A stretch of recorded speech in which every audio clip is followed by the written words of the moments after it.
So the idea would be that we can sit there. So you'll be sitting over there, and then we can record by your laptop table. Hey.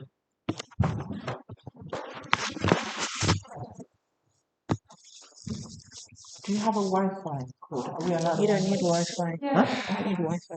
Just call on the camera. Okay.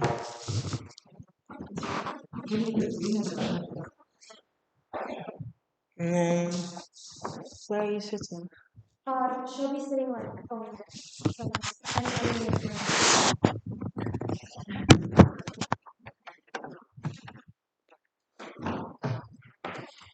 You don't need a microphone. I think my voice is loud.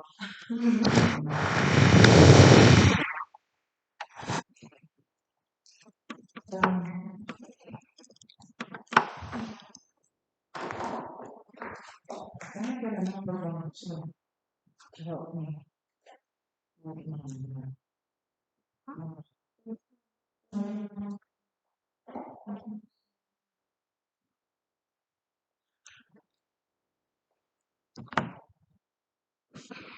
Okay, turn it. It's facing your face. I have to do the draft. But also just be like really like conversational, so it's not you don't have to worry about. Well, you're giving me a task. So I have to.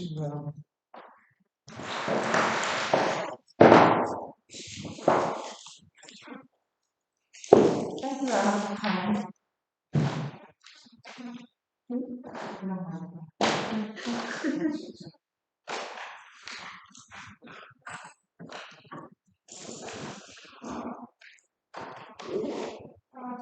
So we can just head on over there, but we don't start until the 7.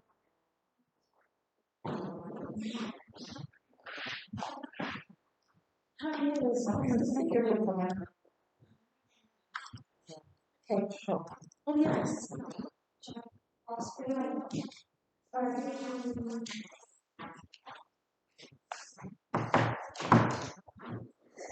Come find you sometime.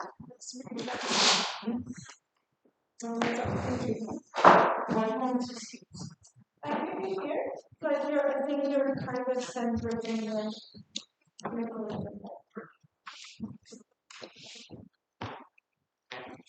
I'm sure that was one. Please. Okay. I feel comfortable. I'm not sure what your regulations were.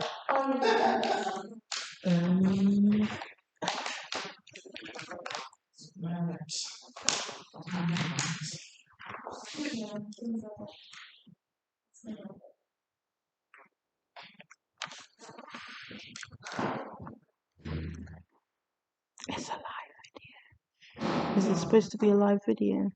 Yeah. Okay. Yep.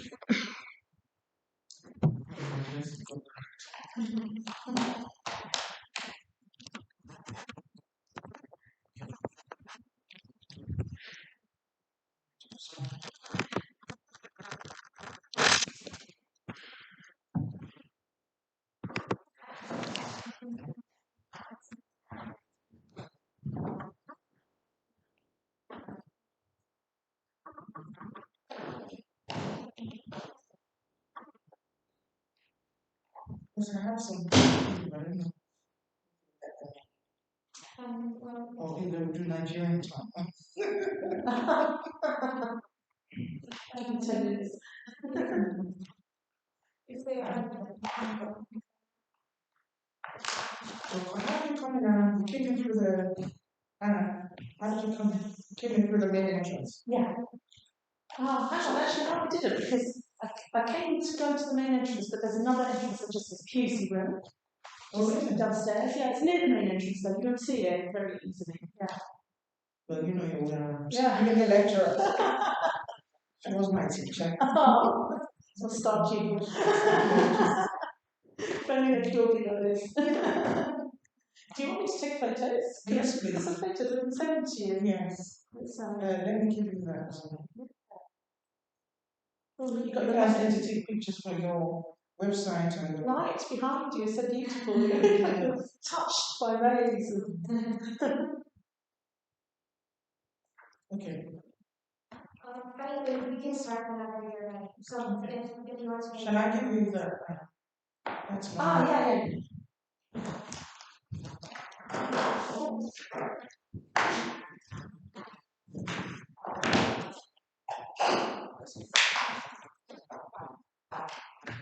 I think we should read this. Okay. Okay. So I'm going to start with a brief introduction. I was my name is Ana, and I'm a second student at Keble College, and this is Keble. I'm a second year bachelor student of theology. So we are both community members of the Oxford Society for Human Development, and I am Africa's events officer and Stephanie's events director. So while searching for potential speakers who would be interested in regarding emancipation, I came across this amazing charity called Julian's Women's. It was everything I was looking for.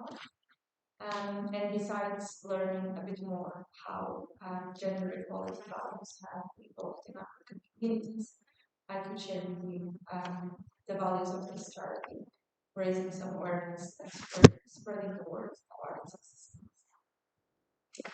Above all, I believe everyone else can help humans woman to woman, and sometimes help doesn't necessarily require too much of us.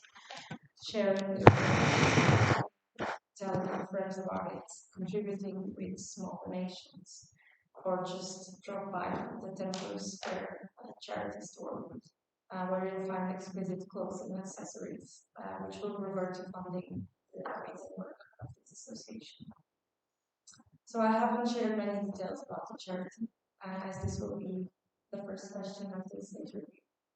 So without any further delay, let me present Mochi Wasa, the director of GWIMS, and start by asking her, could you tell us a bit about yourself and about your story and about your charity? Thank you very much. I think I will use when a minister of religion, I use a prophetic word to say Dr. Ana Geros and View. Not doctor, not doctor yet. Not yet, but in View. Thank you for inviting me and also chosen to hear the story about our charity and about my life. 15 years ago, I suffered from domestic abuse and ended my marriage and got admitted into Weekly Hall, a theological college, Church of England, which was then now fast forward 11 years ago. So whilst I was planning to resume our Weekly Hall, my ex-husband pulled a stunt which made me and my children actually flee Nottingham earlier than we planned. So we ended up in Banbury Women's Refuge. My two children was at university level. And whilst in the women's refuge, I saw that a lot of the women, particularly the BAME women, was not stuck. And whilst it's a miracle that the Chairwa District Council gave us a refuge, but I felt that I had the idea to do something transformational for the women because there was a lady there who's a hairdresser in Jamaica, very talented in hairdressing. Her phone was always buzzing. She had to shop and she had to flee the shop with her children because of abuse. And she was losing money and customers and way, calling her, crying, begging, and she was stuck there. And I felt that I had to do something that would be much more transformational. Because refuge itself is just a short accommodation for women to hang in while they're being placed in a different society. So I thought I wanted to do something different in Oxford. First of all, a new kind of independent women's refuge, whereby in there we'll have transformational services like coaching, counseling, cultural and court support. Because a lot of women who go through domestic abuse are wrecked with their confidence and self-esteem, and a lot of them can't really move on. Some of them end up in mental hospital and things. So I thought this services plus this private women's refuge will help. So that was how the idea came about. In terms of my journey, I came to England 27 years ago as a human rights journalist. I was fighting the military regime that my dad was part of because I went to paramilitary boarding school in Nigeria. I was privileged to have befriended the general's daughter. So I used to steal information from the general's daughter to the human rights group. Then I used to work for the former vice president of Nigeria, General Yar'Adua, and my niece house was burned down and was killed. So that's how I fled here. I got a UN passport, then I covered the Commonwealth Heads of State meeting, then as a correspondent for another newspaper, and I joined a freelance unit for journalists in England and did a lot of freelancing, changed my career since then into teaching and running a series of businesses and charity. And I've been to several universities, University of Nottingham, Derby. I think for me, when a woman goes through domestic abuse, they find an exit route in my 25 years of working with them. I think for me, education has been my exit. I've not used credit card like some women.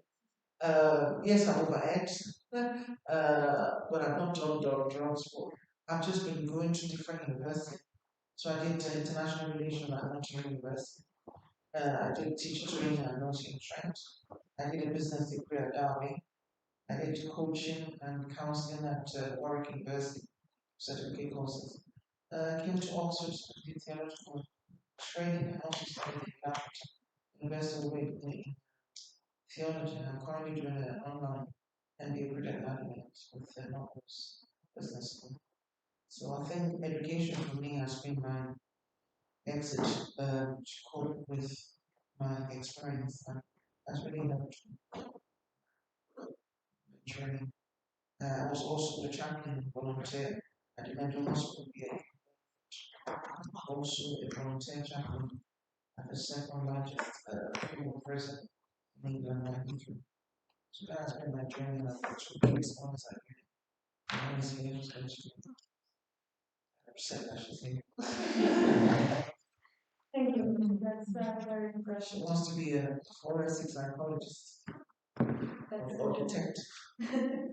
She's going for criminology and forensic psychology. And that's my ex out there. With my teacher at the Continental Education Psychologist.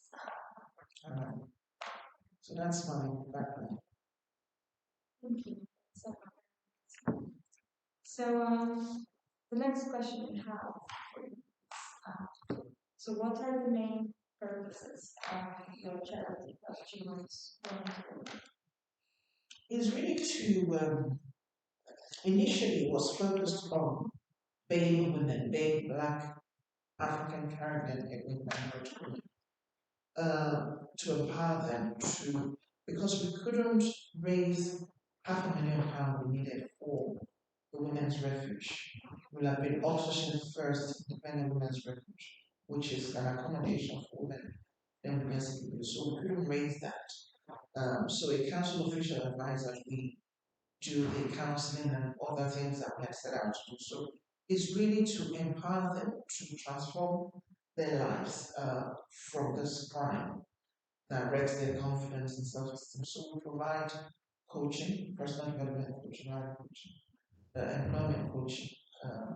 We provide a lot of therapeutic uh, help for them to work with counselors and different professionals that coaches, including myself.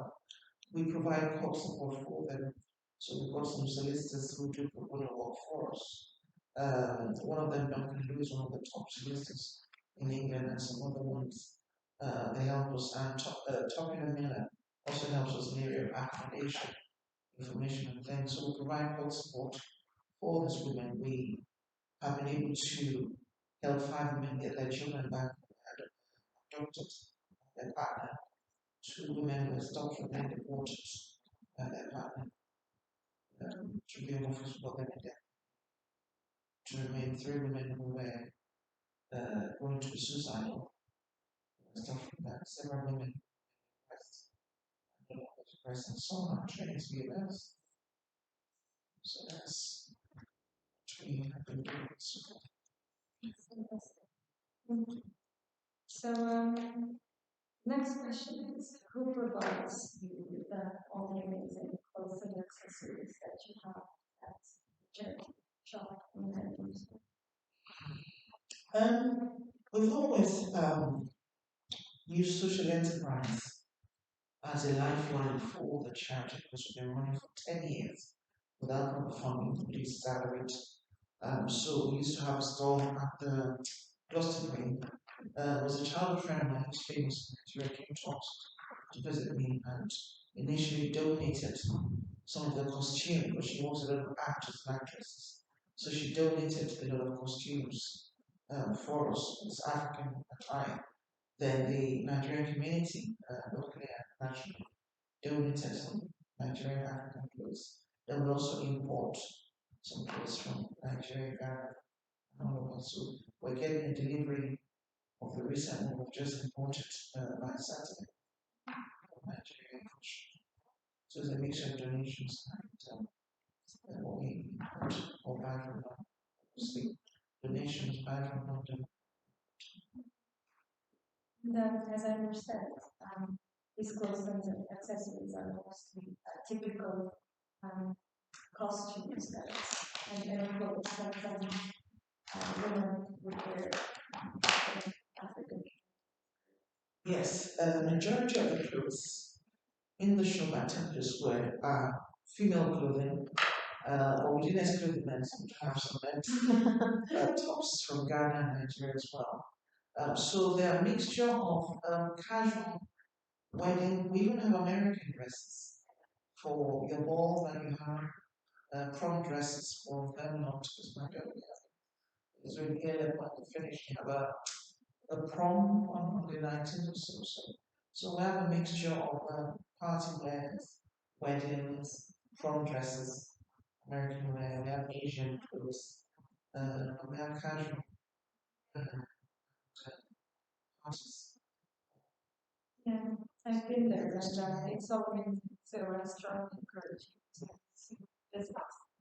Thank you, Bridget. So, next question is, are there other sources of funding to your charity, or do you rely mostly on the items you sell at the charity shop?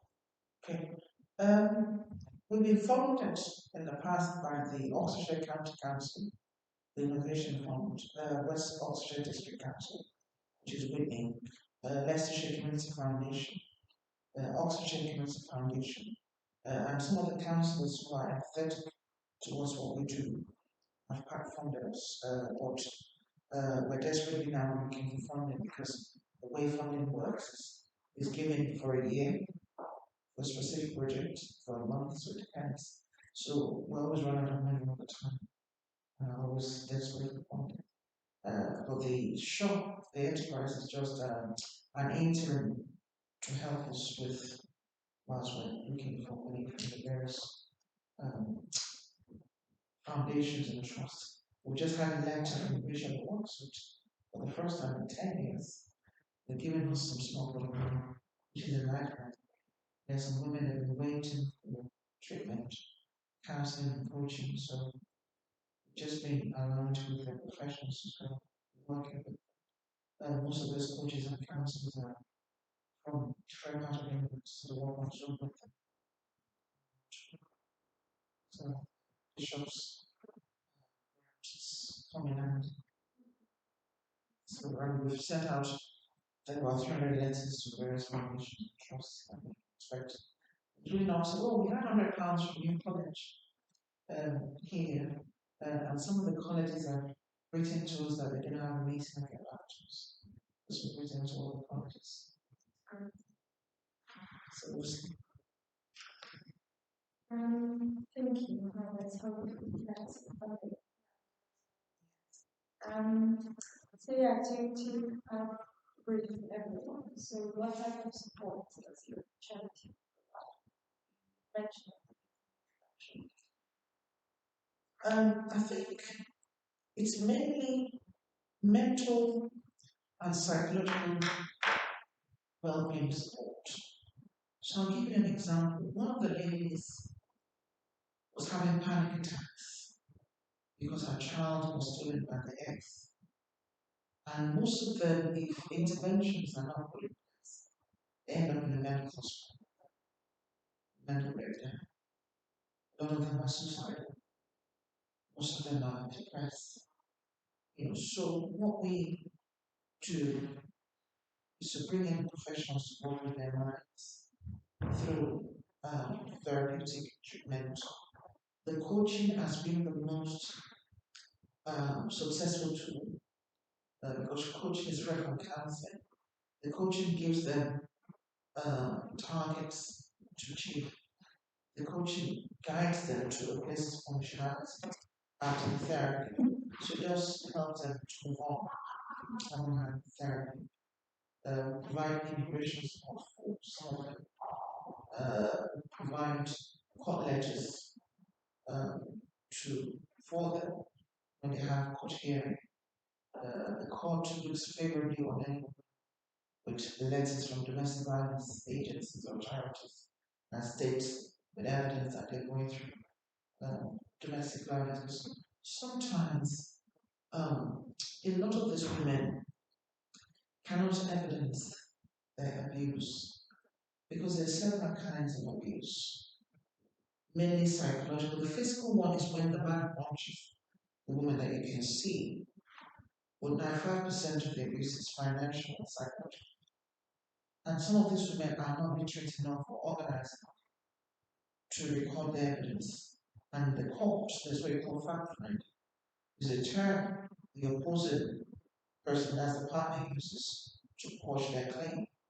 So we stand as evidence for the women when we address some. There was a case that was so complex. I had to address the judge because she didn't have a solicitor. We couldn't get funding for that.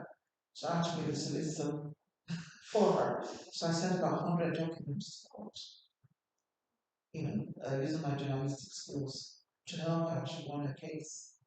I was also able to get her status here as a bad judge, get her deported. And this helped her to get her child back, stopped her from mental breakdown. So we help with the immigration, we help with the court processes, we help with the coaching, which is like opening up. So in my story, 15 years ago, I collapsed at an AGM. I was a manager of a homeless shelter at the time. I collapsed, and at the time they revived me.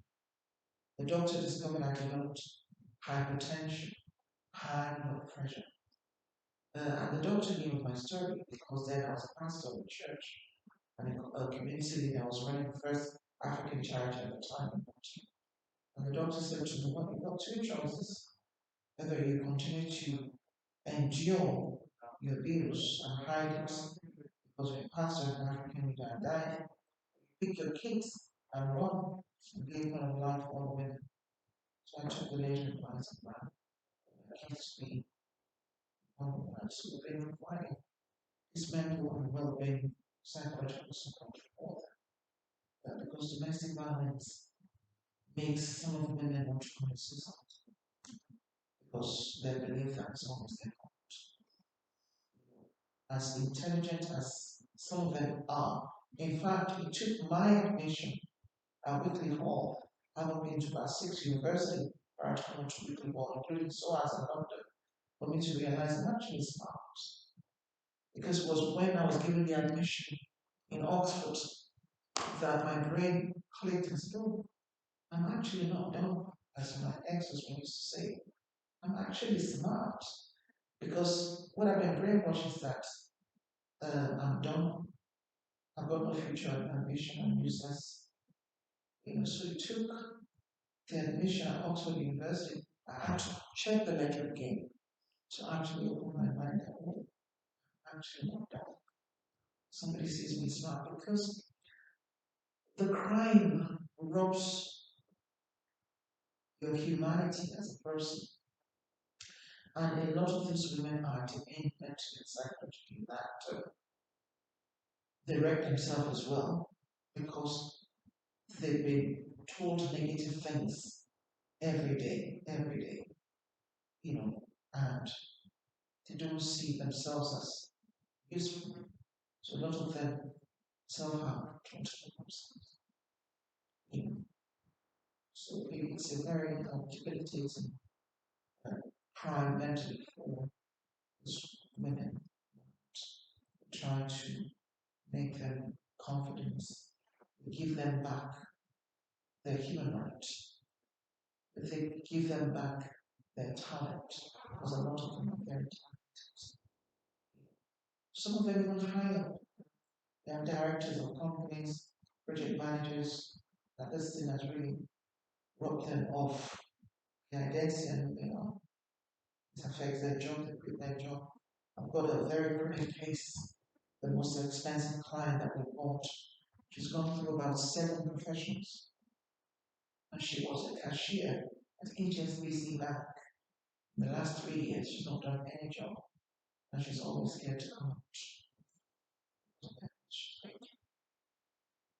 It's really terrible. Yes, so with what we give them, helps them to be confident. Some of them are trained to be a nurse, some of them are trained now to be a dental nurse and various professions. So I think the coaching has been our high point tools that we use to have the to be certain to let them it's not your fault. You're beautiful, you're talented, you're not a waste, you're not foolish enough to stupid, you're not dumb, you're cool as you are, and it's not your fault. That's all right, yes. As a psychotherapist, after so many degrees in performance, it's very unlikely that you could ever be done, as you say. Thank you. That's lovely. Now, next question is: which people look for help from June's charity, and do you feel that these people represent mostly ethnic minorities?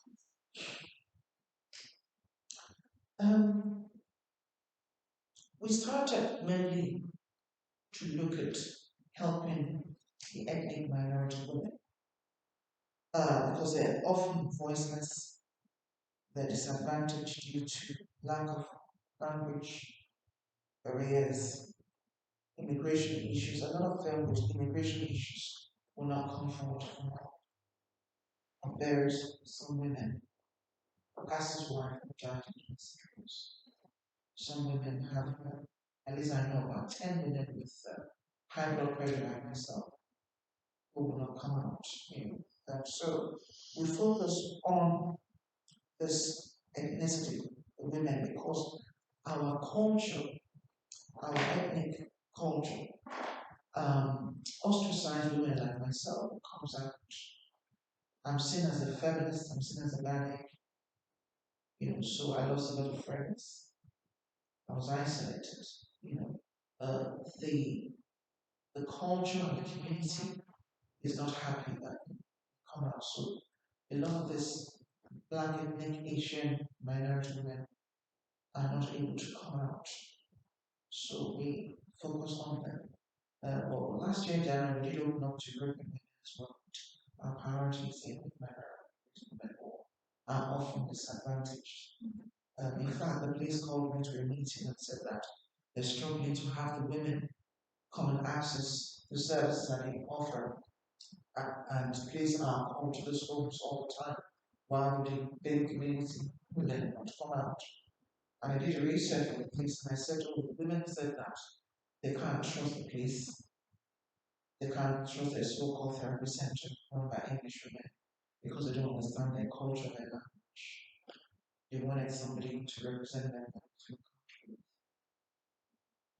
that way they can open up because the person will understand what they're going through. Because for us within ethnic minority, domestic abuse is enshrined in the culture and faith. So the English community or English organization may not understand when a woman is sharing her cultural journey. So in my case, if I was sharing that with my ex-husband's mother controlled my husband to the point that my husband would take 6 weeks holiday and go back to Nigeria, abandon me at the case. He never planned for holiday with us. Those are cultural things. Today was my neighbor one day said, "Oh, Moji, where's your husband? He's always away. You're married but living single." So I said, "Oh, he's gone to have a holiday with his family." I said, "What family? Do you know the family?" I said, "Yes, but I said, oh, his family in Nigeria." I said, "But you're his family, you're his wife and children. What do you mean family?" I said, "Well, he's gone and stuff, you know." And culturally, he built properties and put them in his father's names and things. So those are those cultural values, and there are a lot of the problems with ethnic minority marriages and domestic abuse when I use culture. It's the issue of interference from extended families and things in what they do. So only somebody who understands the culture can understand the narrative. So we don't feel confident in sharing their story with the white English organization and understand it. So, So yeah. So since we are on the topic, after the explain jump. So and so I forgot to add, our ethnic minority culture is patriarchal in structure. Women are seen not hurt, men lead, and the belief that women should submit the word accountability. So a husband, a friend of mine said to me, "Oh, I cannot accept that my wife should be richer than me. Uh, I'll kill that woman." That's the traditional person. And another guy said, "Oh, I don't believe in accountability, whereby a husband and wife are accountable to each other." So what he's saying is that he can go out and travel now. I won't tell the wife where he's going. There's a case on social media of a famous actor in Nigeria who's been married for 18 years with a wife and 4 children. And suddenly on social media announces that he's taking a second wife and he's got a child. He introduces the son to us on social media. His wife of 18 years, who is following him on Instagram, only learned of that on his page. That is our husband of 18 years, whom she suffered with. Suddenly, in the father's fame that is found, has married a fellow actress, and had a child by her, and is busy flaunting the child on social media on his page, and saying, "Oh, he's a chief, even his family were against it." And it was saying people were hailing him. He had 16,000 likes, announcing that on social media. The wife has shut down in the last 2 weeks that the announcement was saying because it was a big shock. She only got to know that her husband had a wife and a child, which was not an agreement that they had in their journey of their relationship. I'm supposed to endure that. And they're telling her to shut up. So it's a culture thing, which is bullshit, things like that. I told her to get rid of him. I sent a message on Instagram. So those are the culture of abuse and wickedness that the women face. So many stories. So many stories. Horrific stories. And when you read them, you think they're fiction. They're real.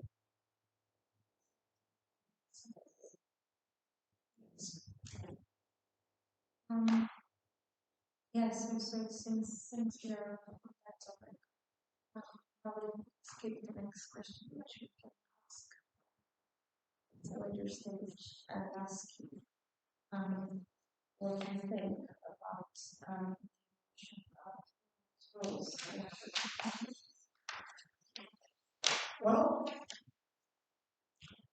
the world is changing. Women are becoming emerging leaders. They are fighting for their rights. Ethica Mahmoud, she's a world champion slam court and an activist for the refugee cause. Meisa is the first female Chief Justice of Ethiopia, the first African President Lady, Ellen Johnson Sirleaf, led Liberia through Ebola, the Civil War. Amina Mohammed, the Deputy Secretary General, United Nations. Fatimata is former Vice President, Gambia. Jessica Rose as Vice President Uganda. Obi, the Nigerian, was appointed Vice President of the World Bank in 2007. She oversees 1,600 staff and 47 sub-Saharan countries. The recent most powerful woman, Ngozi Okonjo, where the seventh Director General of the World um, Trade Organization, and which was historical. And in the African Union, we have a lot of women being elevated into so many roles of leadership. Gertrude was head of African Union and African Parliament, and 25% of the members of African Union are women who have taken up leadership role. In Nigeria, the forthcoming election next year, the women has got to not indicate she wants to be part of the presidential election to become president. So women are really fought there for their rights now in Africa. They're occupying huge positions, both in Africa and in diaspora. They're occupying big positions, and I think the men are listening. Globalization is changing things. The world is moving. So they're listening. So women are pushing and fighting their rights. And a lot of the international organization, UN, UNESCO, and others are incorporating women, departments. So women are in emancipated, and they are leading. We can never forget Winnie Mandela, who wrote about the publicity of her husband, and the second wife, Gracia, who worked with Mandela while was president, and so many others. So women getting liberated. I mean, I made history in Oxford, being on the cover page of Oxford Times in Oxford. A black woman, a black organization is on the cover page of Oxford Times. Do you know what that means? In fact, I didn't believe it until a lady came in the shop and said, "I saw you on the front page of Oxford Times." I said, "Oh, that's impossible. Not Oxford Times. Or maybe Oxford Mail." Yes, a reporter took our story. The photographer was here. Not Oxford Times. I was shocked when Sophie, the reporter, came with the newspapers and said, "Oh, Ruth, you actually made it on both cover page of Oxford Mail and Oxford Times on the 22nd of March, the 24th of March, and the 23rd of March. You appeared 3 times in our newspapers." I was moved to tears. I was shocked. That's history. In the first black woman in Oxford race. So women are shattering the ceilings, breaking the barriers, no more lyrics. They're fighting through. I said in my journey in Oxford in the last 10 going to 11 years, I said, I don't knock anymore, I take down the door. Sometimes you're tired of knocking, so I don't knock anymore, I just take down the door. Then you just have to listen to me, which is a metaphor, which made us dress up the mayor. We dressed him up with the other councillors. And we had a fashion show at the Temple Square. I made him dance around, which was historic as well. And on his paper, what I gathered, he had so many of the pictures and videos. He was very excited, about the dressing up. They were the fashion model of the council of the fashion and also it was really nice. So I think the photographer was enthralled by the history making thing that he saw. Felt it was history worthy, and also because the charity shop is the first of its kind in the UK, the first African product charity shop, because there are lots of charity shop selling English clothes. So I thought of an idea. I love my African clothes a lot. I love my textiles and all that stuff. I thought that we should be the author of our story and narratives, and also to showcase the positive side of Africa. It's always about crime and other things. So I thought, why can't we have a charity shop that sells African fabrics, and those earrings and stuff. And that was how the idea was started. It became the first African charity shop in the UK. We open to have other branches in the future. It's history. Remember, any races, no matter the limitation, break it down, move forward, somehow.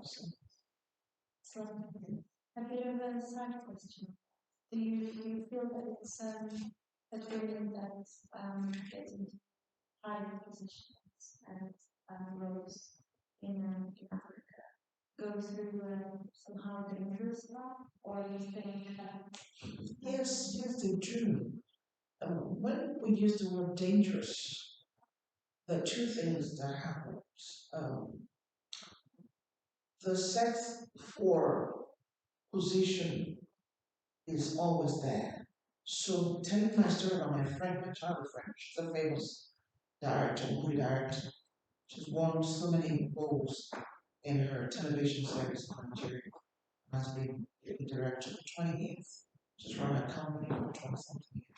So even as a married woman, she's to get contracts or for her movies to be aired on the televisions, there's always a demand of sex. So women have to fight their way through, particularly within the active industry, to get to be heard or seen. And also in the corporate world, there is that as well. I had a friend who was a bank manager in Nigeria. She's in the US now. And she did tell me of how they will always demand sex from her, just for promotion that she deserves. But I think a lot of the women are pulling together themselves with groups, and there's an African saying that Ubuntu, I am because we are. So through those societies and clubs, pushes their case forward against all these bad eggs within the community. So the women are really pushing their way forward.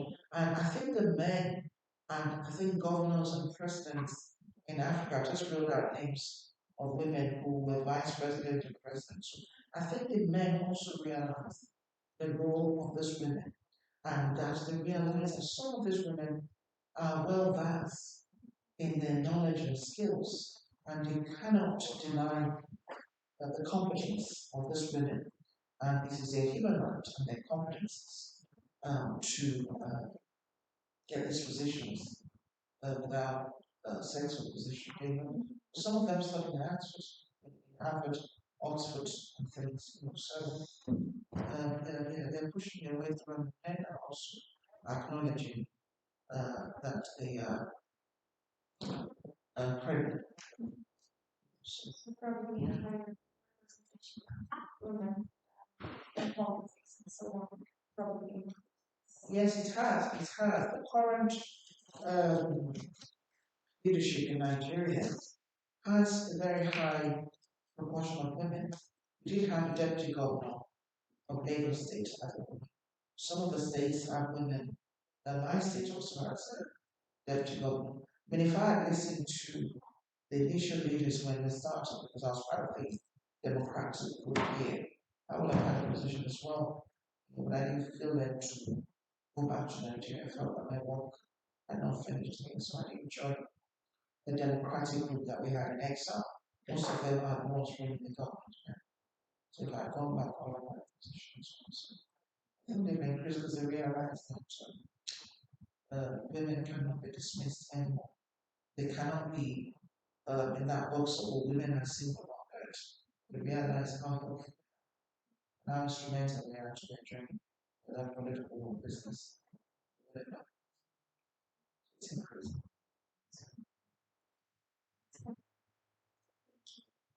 So going back to so what do you think about the intersectionality between race and gender? And why have you decided now not just women in general, but women from different racial and ethnic backgrounds? Right.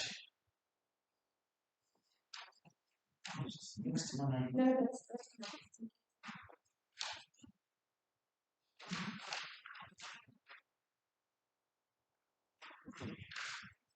Okay, so in answering that question, there are two excerpts that I took of the Oxford Encyclopedia articles. Kimberly Crenshaw, an author in 1989, coined the term intersectionality, which is really to accentuate racism, for example, in employment, which excluded black women in ways that diverged that of black men. And at the same time, sex discrimination in employment manifested in the lives of black women, which was different from white women. Similarly, black girls' experiences were different, which were different from black boys in school. And black girls' schooling experience also were different from the white girls. Um, this author, Barrett, went on to say that for centuries, black women, civil rights scholars, those considering roles, have always struggled with race and gender. Some of these authors were since 1993 years and even Waters. So what the other authors are saying is that, for example, making a example, many women in the United Kingdom lack the opportunities that the white children, particularly those who have gone through domestic abuse. Or even outside of that, so I'll give you an example. Um, I used to teach in Sweden because I trained as well as a teacher. I lectured in the college and I taught secondary school for 10 years within Berkshire, Oxfordshire, and Buckinghamshire. So I had this contract in Sweden from an agency, teaching agency. Two of us were sent to a school that had special needs and we were on the same level. In fact, I think I was high in terms of my experience and skills. And I found that he was getting paid more than myself. And I was teaching a more difficult class because of the special needs. So whether I should be paid more or he was paid more, he was teaching children who were ready for GCSE. I was teaching lower class, year 7, 8, 9, that had special needs, that I had to put in a lot of work, I had to do what we call differentiation to ensure that because some of the kids had different learning ability and difficulties. So I had to differentiate my resources so that I'm able to be relevant to all my students to provide equal learning for extra triple work.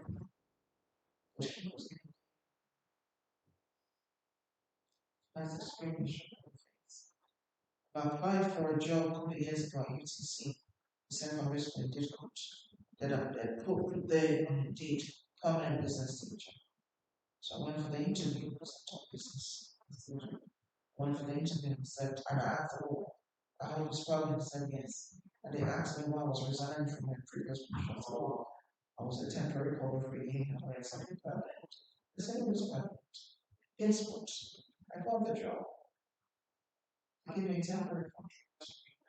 And they could not answer my question on why their advert and their interview does not correlate with the letter of employment. It makes any sense. So do you believe this was motivated by gender discrimination, by racial discrimination? It's racial discrimination, racial and gender. That's discrimination. Yeah, my first experience was both racial and gender. This was race. So we focus on the baby women because they are disadvantaged more, because their community ostracize them when they come out. The Asian culture is worst. For example, on Sunday, this lady and sisters is our most expensive client wanted us to be together at the Eid celebration at Chinese school. So I went there waiting for her. She never showed up. Said, oh, Ruth, I'm still scared. I don't want to come out because my families are there. They're going to see me with you. Because a lot of them use our services anonymous. So one of my biggest struggles is when I'm racing around looking for volunteers and Facebook. So where are all the women you're working with? Because of the culture and the viciousness of the culture that does not encourage women to come out. They use the service anonymously, so they can't. Some of them say, oh, if we stand in the shop, we're in trouble because they see us. And they know that we're getting support from yourself. And your life is in danger. In fact, I had a case that was lectured in February. And the family that came to me was scared that I might be shot because the Asian culture is even more vicious. There was a case of a man who killed his son because he didn't marry early. A case of a girl who was almost killed because she refused to marry the arranged marriage was informed. So it's called honor killing. So the Bain community, ethnic minority, suffer more, hence we're focusing on them. I'm not saying that the European community doesn't have theirs, but mainly because they have this language barrier issue, this trust issues. It's mainly enshrining culture and faith, and you don't trust the English, so we have to be a voice for them. So we are proffering solutions to a base that are going through difficulty and disadvantage. So hence we have to make them apart. There's nothing like this in the middle of Oxford. In fact, I was told I was the first UK big therapy centre in the UK. Some of the councillors were going to come to work with us. That's why we had to. Because a lot of these women, I was a chaplain at the medical hospital in London. A lot of the women are there, ethnic minority. I was a chaplain at the second largest female prison in the UK. But at the time, I think they had about 1,000 prisoners, and the third prisoners were ethnic minority. The cases were heartrending how they found themselves in prison. Is it a woman who's been married for 25 years, whose husband is a contractor, got a contract, and said, oh, I need money to do my contract. Can you help me find money? And out of love, women will do anything for money. Because she's an accountant in her company, she fiddled with figures and quickly gave her husband the money so that he could do the contract and bring the money back.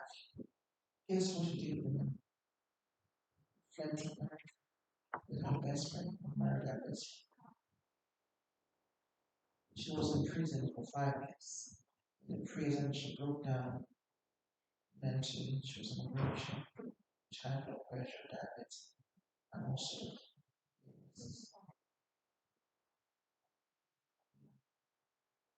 and they're not getting supported until we offer those services. So we have to so offer pastoral services as well because they're disadvantaged. I used to call them pro-life children. They're very disadvantaged groups of people that we need them. Yeah.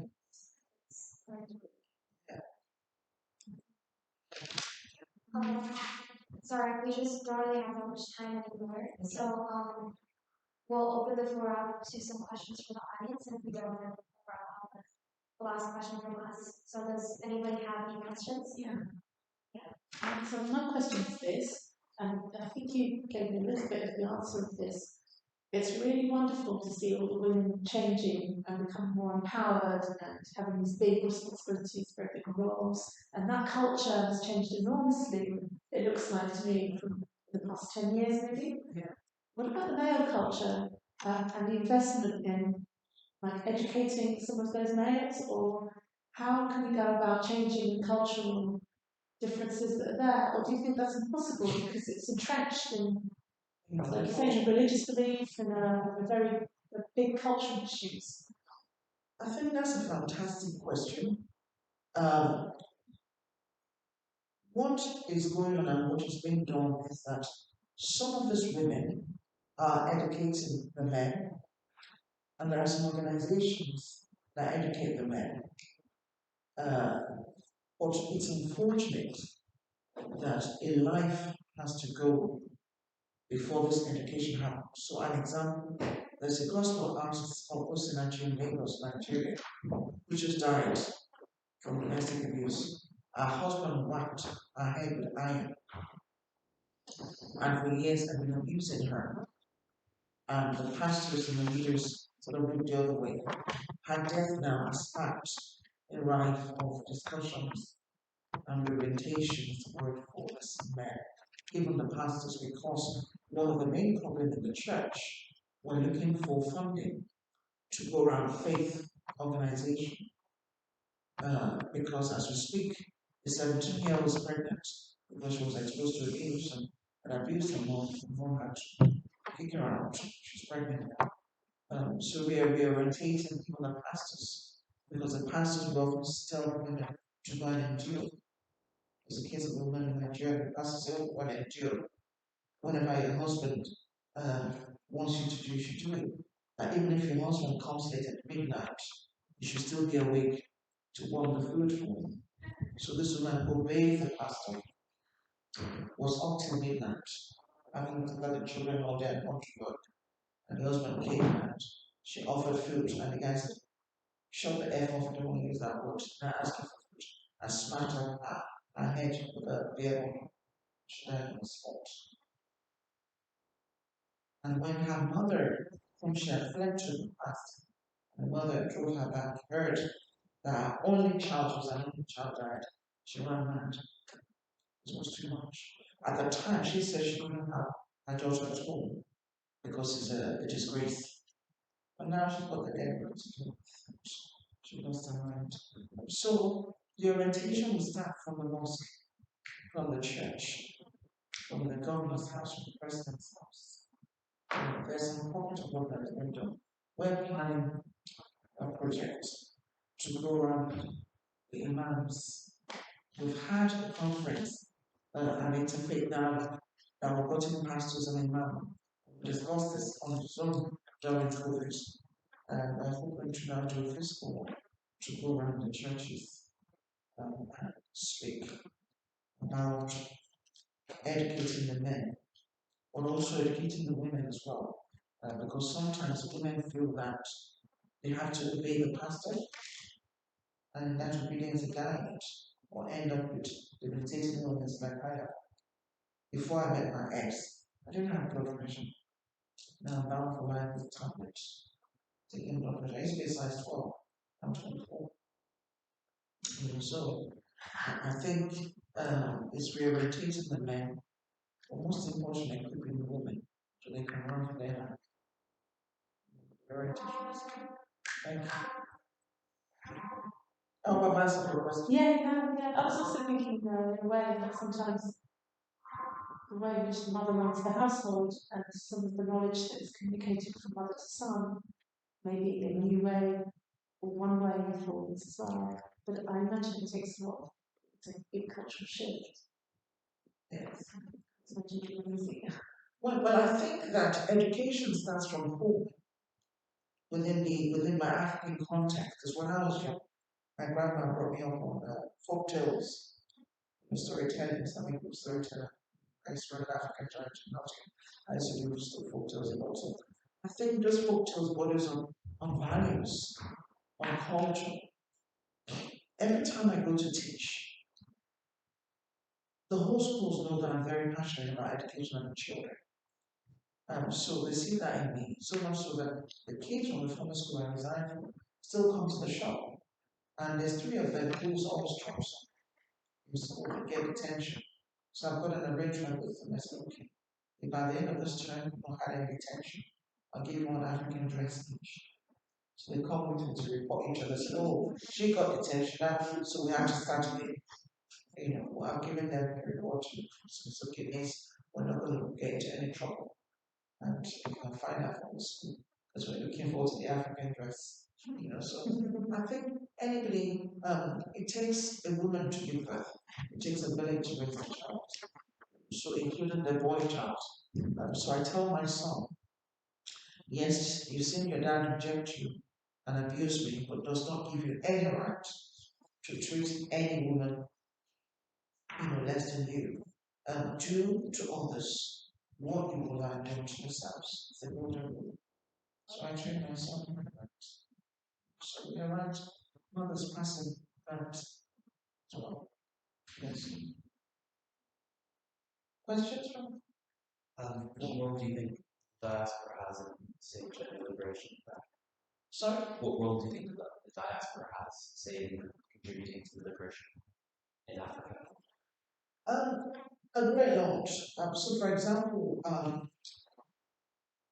a passing friend of mine died, and we're thinking of doing a project in her honor back from where she comes from. So, that project will liberate these women from the bondage of abuse that they're in. Because domestic violence is about educating the mind of these women. That is not your fault. So I run a women's prayer ministry, and I was chatting earlier this morning with a woman from South Africa, and she was asking me to pray for her. I said, "What's your problem?" She said, "Oh, she's married to her husband who's got three wives, and she's made to look after the children, and she has to work to domestic work." I said, "I'm sorry, I don't need to pray for you. You're really stupid, excuse my language, for going to marry a man who already has two wives. What are you doing there? Now you're meant to be the breadwinner of his mess. He brought the women and all the children and his on his ball, and you're cleaning people's houses and taking care of his children. I'm sorry, that's not a prayer need. That's a common sense need for you to get out, take your child.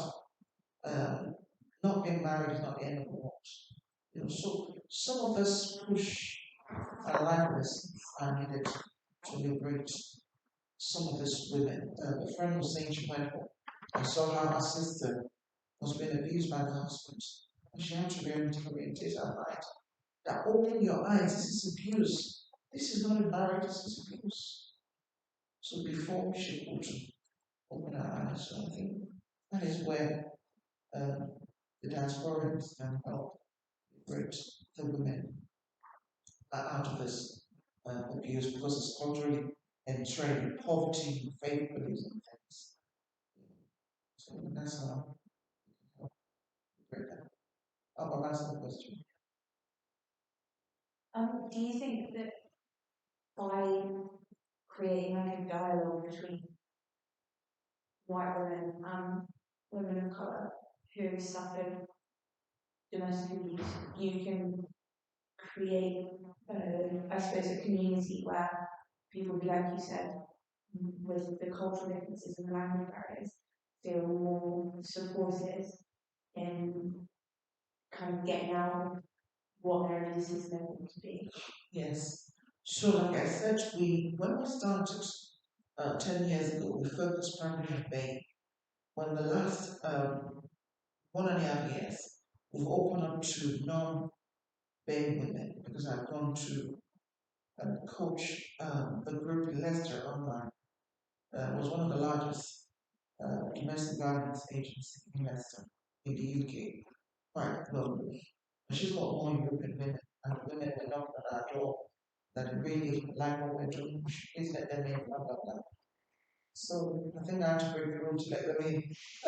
So we've got 3 WhatsApp of both European and African, Caribbean ethnic marriage all joined together. And our biggest platform is a coaching group we have every Friday in the last 2 years, which is a combination of European women and being women together, being coached by professionals and different guest speakers we've had on Zoom, which has really helped them think the storytelling of one another as they impart each other for friendship with each other, self each other, and help them to understand each other's culture. So it's been very therapeutic. So it's an ongoing work. So we always have them join.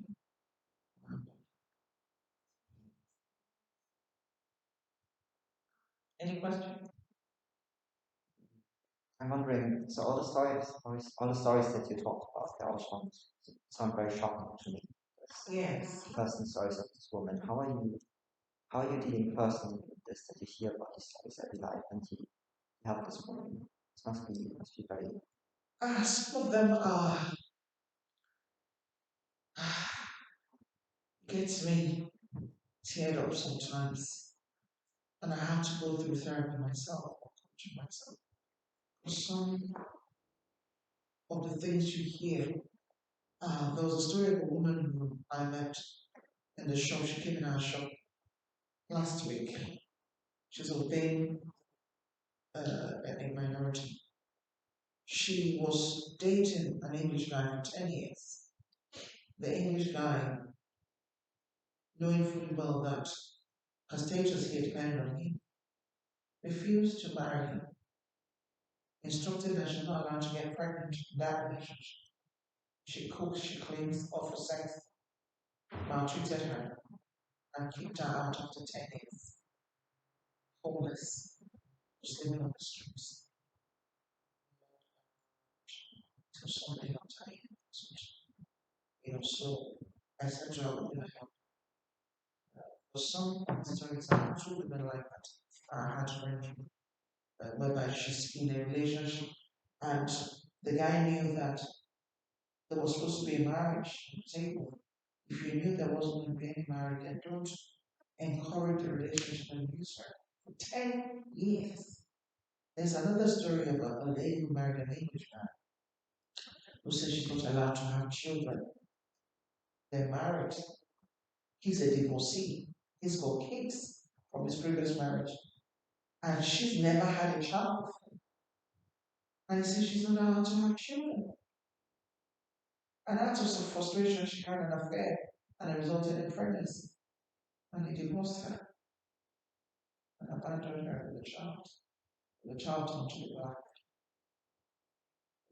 And she was homeless and that's what. So some of the stories are really horrific. So, I'm human. And so I go to therapy myself through coaching because, and sometimes when I hear the stories, I have to hold tears back because I'm supposed to be comforting them. If I'm crying, then you'll cry. Well, sometimes we cry together, and it's therapeutic. So, and some of them are shocking. Things that you hear. Some of them you don't believe it's happening. You know, there's a case I was called to in Leicester. The husband kicked her still while she was pregnant. The child died in her womb. And he believed her detection. She was hospitalized. There's a case of a lady came out was so bad that she went crazy. She met her husband. Some of them are suicidal. So it's really terrible. It's an act of wickedness to fellow human beings.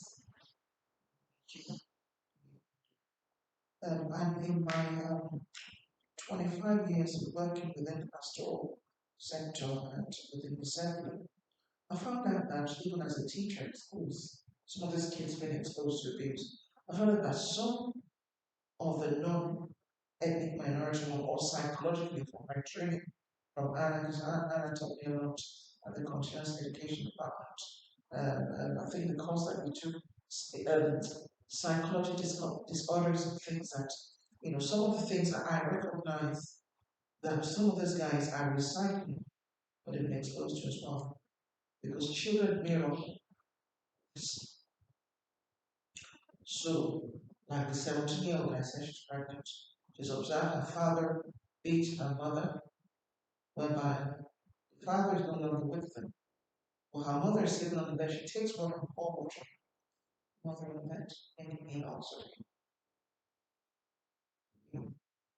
smash her, insult her.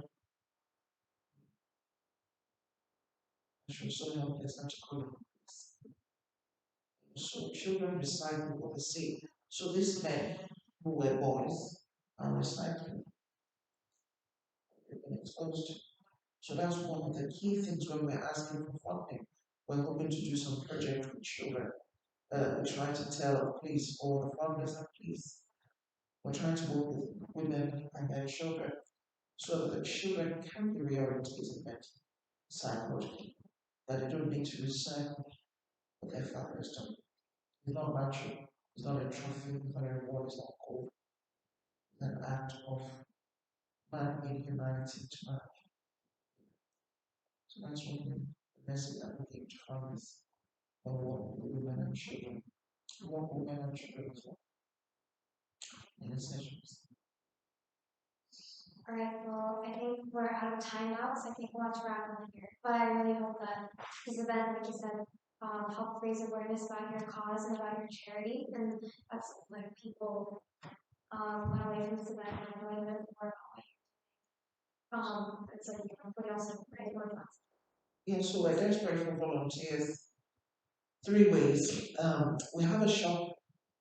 We've been running for 10 years without salaried workers in the charity. So everybody, including myself, are volunteers. So we're desperate for volunteers to help with the shop. Today we've had a stall in Whitney. So I had to run between Whitney and Oxford, as well as sitting down to practice in the office in Whitney. So we have 3 types of volunteering opportunities to help in the shop with the beautiful fabrics and things. We have store to get a store at the market as a publicity place continuous course has been there for 9 years, so that people can always know that they have a shop. Then we have remote volunteers who work for us online. Give them an email, volunteer email, disseminate our flyers and letters, clean letters, various worksheets that they walk through. So depending on what's interesting. So it's quite versatile. Yeah. Versatile ways to help. And please help yourselves to the flyers that are on the table. And if possible, please take some to distribute in your college and so on. And then also if you want to have a look at the beautiful things going to front. And today it's a sample from what you can find in Everton. And thank you very much.